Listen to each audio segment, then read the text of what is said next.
Hi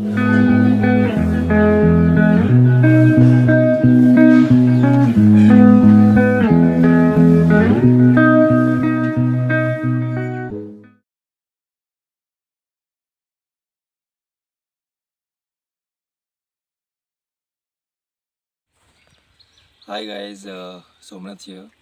Welcome to our YouTube channel Nymph and Elambo. Today we are going to talk about the impact of snails on water lilies. So there are many people who complains about water lilies, leaves being eaten by snails. So today we will see what actually snails can do. So we can have a quick view here. You can see the snails here, the number of snails. Yesterday there were no snails. There were snails but not so much, and today in just one day you can see all leaves. So leaf, this leaf.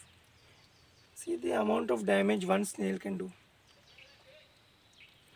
Now we will see after this what we can do for snails.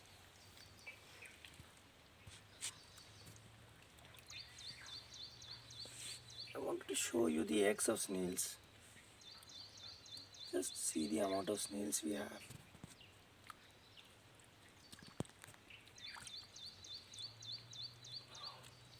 So many. Now you see this leaf, and can you see this jelly-like substance? This is the eggs of snails. So the snail has laid the eggs here, and then it may hatch and it will again start to eat the same leaf and it will grow. So now we have to control this, otherwise the plant will die because it will going to eat away all the leaves, and the plant will not get the nutrition, it will not get the energy, and it will starve and it will gradually become weak, and then it may die rot. It may rot. So what we do is there are various methods to control uh, snails. This is a hermaphrodite snail, so you do not need a pair. Only a single snail can multiply, can lay egg and by its own, because it has both the reproductive system, male and the female. So it can multiply on its own, it can lay eggs on its own. Even a single snail can multiply a lot.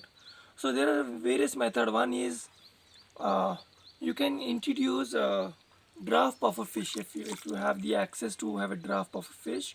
So you can introduce draft puffer fish, but for a pond size like this or even a smaller pond, we can keep some fishes. So we can keep draft puffer fish. They are very small, they are like this size, around 1 inches or 1.5 inches when they mature, when they reach the adult size. But remember, with fish, a larger fish can always eat the smaller fish. So with fish, you have to always be careful. Second is you can keep clone loaches. Now clone loaches is also again a fish, and it also eats the snails very well. So second option you can have is clone loaches. Third you can have is uh, assassin snail. Now assassin snail is a snail which eats other snails. It does not have any harm, it does not eat any leaves of the plants, but what it eats is the other snails, other meat or dead fish. So those snails, if you introduce, those snails will eat all the other snails. But they are very slow to reproduce and they might take a lot of time. Draft pufferfish is very effective in a way, since it is a fish and it is very active in terms of eating other snails. So if I introduce 10 draft pufferfish here in this pond, in this 20 feet by 20 feet pond, maybe in 2 to 3 days I will see no snails. Yeah, they eat so fast that they no snails will be there in the next 2 to 3 days. They eat so quickly. But the problem with that, you cannot keep all of these three together, because clone loaches is big in size, so it will eat draft puffer fish. Draft puffer fish with assassin snail, since puffer fish eats all the other snails, it will also eat assassin snail. And clone loaches is also like same, it eats other snails, so it will also eat the assassin snail. So these three things will not go together. One thing at a time will do. But there is also one method which doesn't need all of these things, was copper sulfate. If you have heard this name, copper sulfate, this comes in blue. We have in liquid form, so even a powder form comes in, the color is blue. It is very strong, and we do not recommend. Just a small pinch, just a very small pinch, if you use any 20-liter bucket, that will be enough. And you have to, the application is, if once you use, you have to change water the next day, other day, completely change of water. In case you cannot completely change water 100% the next day, what you can do is you can change 20-24% of water for next 5 days, or you can keep overflowing, flowing the water, so that the water gets changed, because the copper sulfate component stays in water, it doesn't go away. So if I keep put copper sulfate here, so the components of the copper sulfate will stay in the water unless and until we change the water. So we have to change the water. Second is, copper sulfate at a larger scale, larger volume does affect plants, in fact other fishes too. But in a small amount, it does not have any harmful effect to fishes and other pests. It only affect the snails. So we will take a very small amount. In case you are not sure, we will always recommend you to use much smaller than we recommend, so that you can be very confident gradually, and then you can learn the process how to use. So once apply copper sulfate, if we apply this today is Sunday, so we will again apply this on next Sunday, for the next 4 or 5 Sunday, or 3 or 4 Sunday, once in a week, once in Sunday, or once in any 1 day in any week, and we repeat this in every 7 days for next 4 5 days, 4 5 weeks. So we see all these nails will go away. Now, one with this application in a smaller amount, it should kill around 50 to 60% of snails.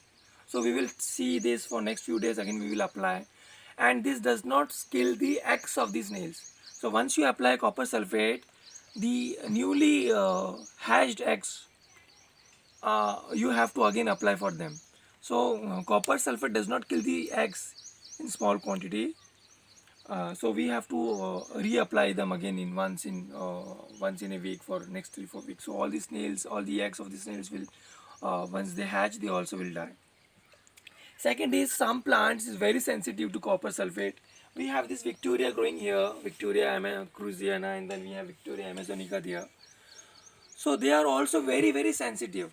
In fact, much more than water lilies, the other water lilies, these are more sensitive. The leaves will yeah, turns white, and it rots gradually. So for them, since the pond which has been affected with snail is the pond with them, so we will try to use much smaller quantity than we actually use. Now what we do is, since it is a liquid form, we take some water here in a bucket. We take some water here in a bucket, and we use some little, maybe a small scoop, small tooth scoop. What we do is, see this we have already snails. I show you.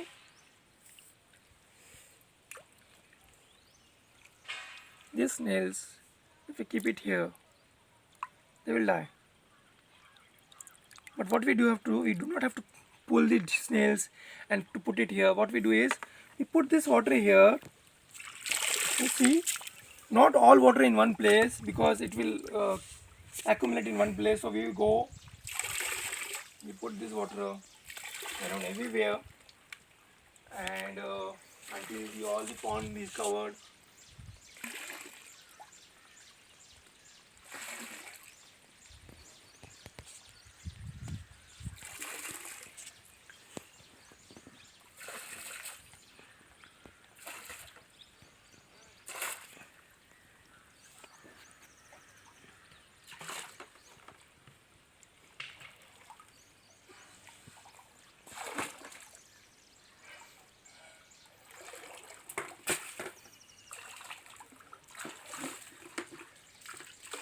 Now you have seen how does we applied.